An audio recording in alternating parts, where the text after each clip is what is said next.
3 years ago, I went on my first date with Brian. We had matched on a dating app and started texting right away. He was so enthusiastic and compassionate.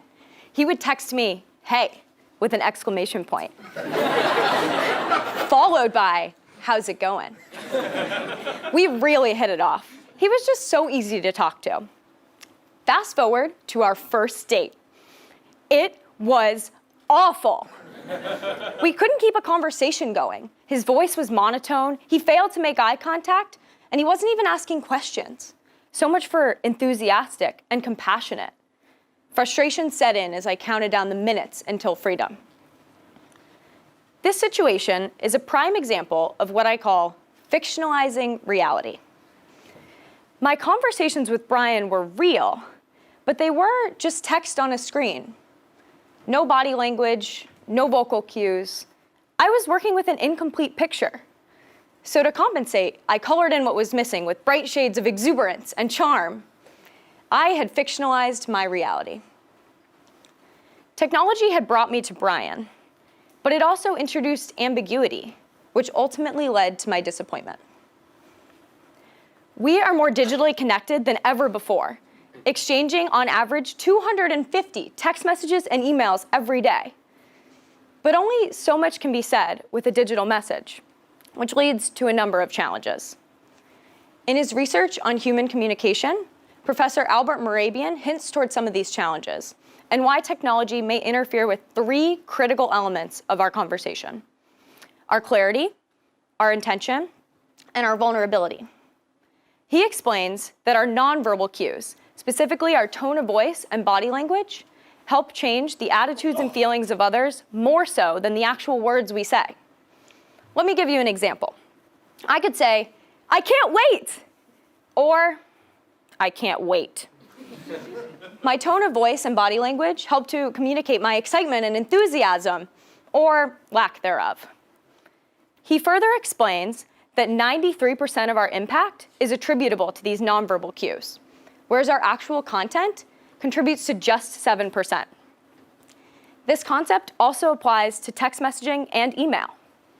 Our message communicates 7% of our message, but leaving us in the 93% darkness, where it's hard to detect clarity, intention, and vulnerability. As recipients, we are often left feeling confused or doubtful. As senders, anxious and misunderstood. Both sides are left feeling disconnected. But why? First, technology compromises clarity. Last week, I had to cancel plans with my friend. I sent him a quick text explaining the situation, expecting disappointment. A few hours later, my phone buzzed. His response: "It's okay, comma, I understand, period." "It's okay, I understand." He was definitely mad. "It's okay, I understand." Oh, totally fine. But which was it? He hadn't used an emoji or an exclamation point. He must be mad. This conversation had me doubting the status of our friendship. I was embarrassed by my flakiness. I was afraid to reach out. It was unclear what he was saying. I decided I may be overthinking everything, so I decided to give him a call. Sure enough, he did understand, and we rescheduled our dinner for another night. I had fictionalized the 93% of his message. He had only given me 7%. And unfortunately for us, as psychology research shows, when we're given ambiguity, we tend to assume the worst. I'm sure, as you have experienced, even the smallest language or punctuation choice can lead to hours, days, or even weeks of frustration and resentment. Secondly, technology compromises intention.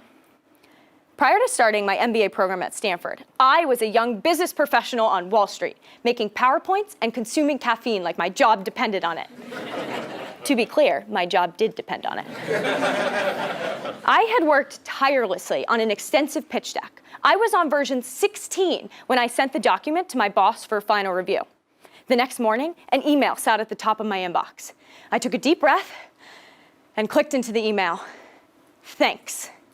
THX, period." What? Are you kidding me? Did I make a mistake? Does he know how long I spent working on this project? There is no way I'm spending this much time on the next one. NOWAY, period.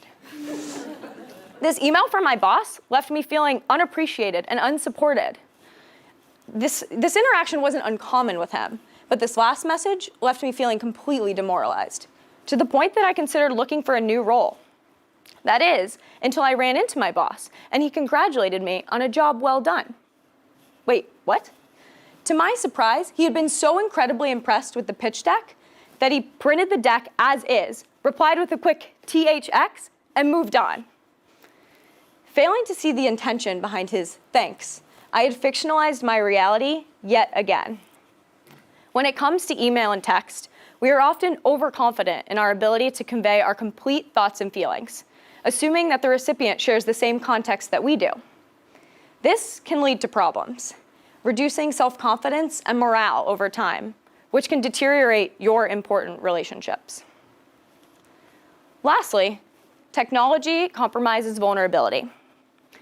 My phone buzzed as I received one text message, just 2 words. My body fell limp in my seat. My dad had informed me that my only grandfather had passed away. But his message felt abrupt, harsh, emotionless. What I sought in this moment was support and strength from my dad, but instead, I felt disconnected. I was afraid to delve into the 93% darkness. I couldn't fictionalize this reality. I failed to detect my father's true feelings, and I struggled to expose my own vulnerability to him. Again, I had been provided a snippet of content, but the rest was ambiguous. It's hard to choose the right words for a text or email, making it hard to express our true feelings in important moments like this one. Technology allows us to accomplish incredible things, but by virtue of its digital form, it can get in the way of truth and genuine connection. So if you seek to build meaningful connection, how exactly do you do that? Strive for clarity. Instead of, "It's okay, I understand," try, "It's okay, thanks for letting me know. I'd love to catch up. Let's reschedule." A clear tone goes a long way. Express your intention explicitly. Instead of replying with, "Thanks," you could try, "This is great. I appreciate your hard work. Thanks." With just 8 additional words, my boss could have adequately expressed his appreciation, giving me confidence in my work. Convey more emotion, even when difficult. Your grandfather has passed away. I know this is hard for all of us, but stay strong. Call me when you can. I love you. Digital messaging is a powerful tool, and if you use it with intention, you can wield powerful results. You can prevent others from fictionalizing their reality. Instead of creating unnecessary frustration or distance, you can build self-confidence and morale. Join me in tackling the dark side of digital communication so we can build better relationships.